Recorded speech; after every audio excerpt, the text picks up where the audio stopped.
अस्सलाम वालेकुम स्टूडेंट्स, आज का हमारा टॉपिक है बायोलॉजिकल मेथड। ये चैप्टर नंबर 1 इंट्रोडक्शन का थर्ड टॉपिक है। इससे पहले हम लोग डिस्कस कर चुके हैं बायोलॉजी की डेफिनेशन और उससे रिलेटेड डिफरेंट फील्ड्स, यानी कि बायोलॉजी की फील्ड्स भी डिस्कस कर चुके हैं और उसकी डेफिनेशन और इंट्रो भी।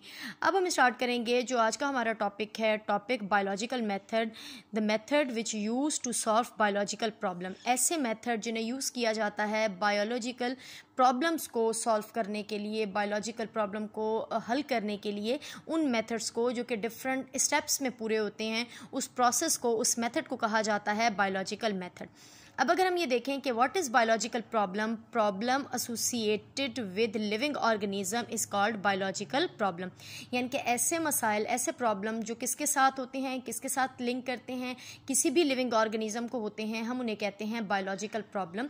और उन सारे प्रॉब्लम्स को सॉल्व करने का प्रोसेस या मेथड कहलाता है बायोलॉजिकल मेथड। डिफरेंट स्टेप के थ्रू हम बायोलॉजिकल मेथड को यूज़ करते हैं, जिसमें सबसे पहला स्टेप है ऑब्जर्वेशन। नंबर 2 सेकेंड स्टेप पर आता है hypothesis. Number 3 experimentation. Number 4 theory and number 5 law या साइंटिफिक लॉ जिसे हम कहते हैं। हम पहले स्टेप पढ़ेंगे ऑब्जर्वेशन, यानी कि मुशाहिदा करना। जब भी कोई प्रॉब्लम होती है, जब भी कोई इशू होता है लिविंग ऑर्गेनिज्म के साथ, तो सबसे पहले हम उसको ऑब्जर्व करते हैं। तो ऑब्जर्वेशन की डेफिनेशन क्या होगी? द एक्शन और प्रोसेस ऑफ नोटिसिंग और judging something in order to gain information. यानी कि ऐसा एक्शन या प्रोसेस जिसमें हम या कुछ नोटिस करते हैं या फिर जज करते हैं, जजमेंट करते हैं किसी चीज़ की, क्या करने के लिए, किस ऑर्डर के लिए, इन्फॉर्मेशन को गेन करने के लिए। यानी कि हम मुशाहिदा करते हैं, हम ठीक से उसको नोटिस करते हैं, उसको फिर जज करते हैं और फिर ऑब्जर्वेशन के प्रोसेस इस तरह से कंप्लीट होता है। यानी कि जब भी कोई प्रॉब्लम होता है, हम डायरेक्ट उसे एक्सपेरिमेंट नहीं करते, ना ही हम उसकी कोई ना कोई हाइपोथेसिस बनाते हैं, बल्कि हम सबसे पहले उसको सही तरीके से मुशाहिदा उसका करते हैं, ताकि क्या हो सके, ताकि हम जज कर सकें, नोटिस कर सकें कि ये इशू क्या है। अब सेकेंड स्टेप में अगर हम देखें, always began with chance observation. यानी कि जो ऑब्जर्वेशन होती है वो हमेशा बाय चांस होती है। अब जिस तरह से हम डायरेक्ट सोच समझ के ऑब्जर्व नहीं करते, बल्कि बाय चांस ऑब्जर्वेशन होती है। अगर यहाँ पर मैं एग्जांपल दूँ, लाइक न्यूटन, तो आपको पता है कि न्यूटन ने जो लॉ दिए हैं उसमें वो एक दरख्त के नीचे बैठा था और ऊपर से सेब गिरा है, तो फिर उसने नोटिस किया है कि सेब जो है वो, या जो एप्पल है वो बिल्कुल ज़मीन की तरफ आया है, ये ऊपर की तरफ क्यों नहीं गया है। तो इसके बाद उसने फिर फर्दर लॉ दिए हैं और फर्दर उसने ऑब्जर्वेशन के बाद हाइपोथेसिस और फिर वो ग्रेजुअली लॉ बन गए। तो अगर वो ये सोच समझ के नहीं गया था कि अब मैं इस ट्री के नीचे बैठता हूँ और फिर एप्पल गिरेगा और फिर मैं उसको ऑब्जर्व करूँगा, बल्कि जो ऑब्जर्वेशन होती है वो ज़्यादातर बाय चांस होती है। अब हम ये देखते हैं कि ऑब्जर्वेशन बनाते कैसे हैं। ऑब्जर्वेशन की फॉर्मेशन होती है अपनी 5 सेंसेस को यूज़ करते हुए। यानी कि जो भी सपोज करें कोई भी बायोलॉजिकल प्रॉब्लम है, लाइक हमें कोई सिम्टम आ रहे हैं, जैसे कि यहाँ पर आजकल कोरोना या कोविड-19 का बहुत ज़्यादा इशू चल रहा है, तो ये एक बायोलॉजिकल प्रॉब्लम है। इसको हल करने के लिए आप जिस भी डॉक्टर के पास जाते हैं, तो एक नॉर्मल फ्लू आजकल चल रहा है और एक तरफ कोरोना के सिम्टम्स आ रहे हैं, तो जो डॉक्टर होगा वो सबसे पहले क्या करेगा? वो सबसे पहले ऑब्जर्व करेगा अपने 5 सेंसेस को यूज़ करते हुए। ऐसा नहीं होगा कि वो डायरेक्टली आपको कह देगा कि आपको फ्लू है या फिर कह देगा कि आपको कोविड-19 है, बल्कि वो ऑब्जर्व करेगा। ऑब्जर्व वो किस तरह से करेगा? विजन के थ्रू, यानी कि देखकर जो सिम्टम्स आप में आ रहे हैं उसको देखते हुए हम कोई भी ऑब्जर्वेशन करते हैं। नंबर 2 सुन के ऑब्जर्व करते हैं। अब उसकी प्रॉब्लम भी हम सुन सकते हैं, या सपोज करें कहीं से अगर कोई आवाज़ आ रही है तो फिर आप उसका ऑब्जर्व करके, आप उसको फोकस करके और आप कह सकते हैं कि ये आवाज़ इस चीज़ की है। तो इस तरह से आप ऑब्जर्वेशन बना सकते हैं। नंबर 3 आप स्मेल करके ऑब्जर्वेशन बना सकते हैं। सपोज करें आपको ये देखना है कि जो भी आप रेसिपी ट्राई कर रहे हैं उसके अंदर कौन कौन से इंग्रेडिएंट्स हैं, तो आप वो स्मेल करके भी ऑब्जर्व कर सकते हैं, ऑब्जर्वेशन बना सकते हैं, या फिर आप उसको टेस्ट करते हैं। नंबर 5 पर है टच, जो कि किसी ऑब्जर्वर के लिए एक इम्पॉर्टेंट आप कह सकते हैं फैक्टर है। लाइक जो अगर आपको ज़रा सा भी बुखार है या फीवर है, तो जो भी डॉक्टर या फिजिशियन होगा वो आपको टच करके उस फीवर को जज कर सकता है। तो ऑब्जर्वेशन क्या है बच्चों? ऑब्जर्वेशन ऐसा एक्शन या प्रोसेस जिसमें आप किसी भी चीज़ को, जो भी प्रॉब्लम है, उसको नोटिस करते हैं, उसको जज करते हैं। क्या करने के लिए आप ये सब क्यों कर रहे हैं? ताकि आपके पास क्या आ सके? आपके पास इन्फॉर्मेशन आ सके। हमेशा जो ऑब्जर्वेशन होती है वो बाय चांस ज़्यादातर बनती है। इसको कैसे बनाया जाता है? ऑब्जर्वेशन आप बनाते हैं अपने माइंड के अंदर, ये कोई डिस्क्रिप्शन नहीं देते आप, यहाँ पर इस बेस पे कुछ लिखते नहीं हैं, जस्ट आप मुशाहिदा करते हैं। क्या करते हुए? अपने 5 सेंसेस यानी कि विजन, हियरिंग, स्मेल, टेस्ट और टच को यूज़ करते हुए। अब हम देखते हैं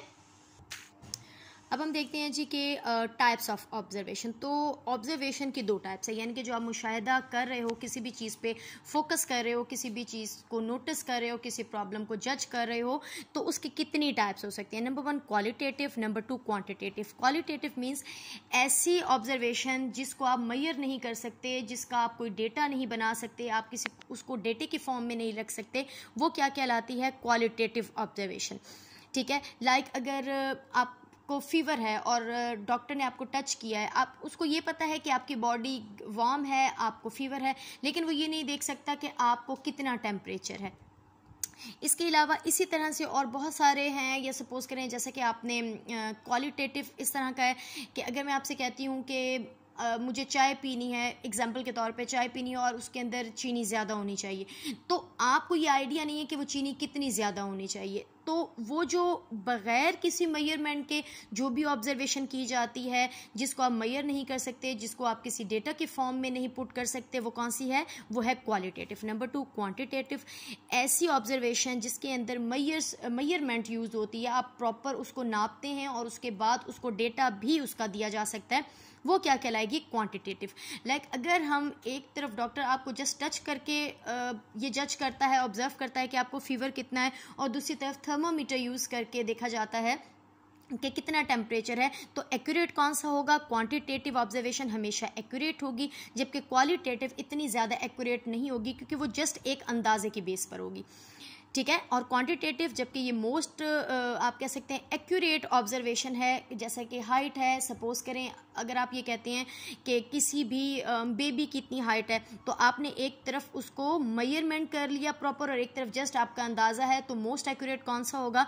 मोस्ट एक्यूरेट होगा क्वांटिटेटिव। तो क्वांटिटेटिव यानी कि उसकी जो मिकदार है वो प्रॉपर हमें पता होती है, जबकि क्वालिटेटिव में ये एक्यूरेट नहीं होता, क्योंकि हमें प्रॉपर उसकी मेजरमेंट्स नहीं मिलती। तो बच्चों, आज का जो हमारा टॉपिक था, जल्दी से हम उसको रिवाइज करते हैं। बायोलॉजिकल मेथड क्या होता है? बायोलॉजिकल मेथड किसी भी बायोलॉजिकल प्रॉब्लम को सॉल्व करने के लिए जो डिफरेंट स्टेप यूज़ होते हैं, जो डिफरेंट मेथड यूज़ होते हैं, उसको कहा जाता है बायोलॉजिकल मेथड। और बायोलॉजिकल प्रॉब्लम क्या है? ऐसा प्रॉब्लम जो कि किसी लिविंग ऑर्गेनिज्म के साथ एसोसिएट होता है, हम उसे कहते हैं बायोलॉजिकल प्रॉब्लम। बायोलॉजिकल प्रॉब्लम को सॉल्व करने के लिए जो बायोलॉजिकल मेथड यूज़ होते हैं उसके 5 स्टेप हैं, जिसमें पहला स्टेप हमने डिस्कस किया है observation, number 2 hypothesis, number 3 experimentation, number 4 theory and number 5 law. तो सबसे पहले जब भी कोई प्रॉब्लम होता है, जब भी चाहे वो कोई डिजीज़ है या कोई फॉरेस्ट में, अगर जैसा कि आप कह सकते हैं कि ट्रीज़ बहुत ज़्यादा डेड हो रहे हैं, या आप कह सकते हैं कि स्पीशीज़ इंडेंजर्ड हैं, या जो पानी है वो फ्रेश वाटर बहुत ज़्यादा ख़राब हो रहा है, तो ये सारी की सारी बायोलॉजिकल प्रॉब्लम है। तो सबसे पहले आप क्या करते हैं? सबसे पहले आप ऑब्जर्व करते हैं। आप डायरेक्ट एक्सपेरिमेंट करना शुरू नहीं कर देते, क्योंकि आपके पास कोई डेटा ही नहीं है। तो सबसे पहले आप क्या करते हैं? किसी भी चीज़ को, किसी भी प्रॉब्लम को आपने जब नोटिस किया है, उसको जज किया है, क्या करने के लिए कि आपके पास एक प्रॉपर इन्फॉर्मेशन आ जाए, तो इसका मतलब यह है कि आपने किया है ऑब्जर्वेशन। और ऑब्जर्वेशन ज़्यादातर बाय चांस ही होती है। ये कैसे बनती है? ये 5 सेंसेस को यूज़ करके हम ऑब्जर्व करके फिर उस ऑब्जर्वेशन तक पहुंचते हैं, like vision, hearing, smell, taste and touch. Types हैं जी ऑब्जर्वेशन की, 2 टाइप्स हैं, नंबर 1 क्वालिटेटिव, नंबर 2 क्वांटिटेटिव। ऐसी ऑब्जर्वेशन जो हमने जहन बना लिया है, जो हमने जज कर लिया है, लेकिन हम प्रॉपर उसको ना नाप सकते हैं और ना ही उसके एक्यूरेट डेटा दे सकते हैं, वो कहलाता है क्वालिटेटिव। नंबर 2 क्वांटिटेटिव, जब आप किसी भी चीज़ की मेजरमेंट करते हैं, किसी ऑब्जर्वेशन की मेजरमेंट करते हैं और प्रॉपर उसका एक्यूरेट डेटा भी पुट करते हैं, तो उसको कहा जाता है क्वांटिटेटिव ऑब्जर्वेशन।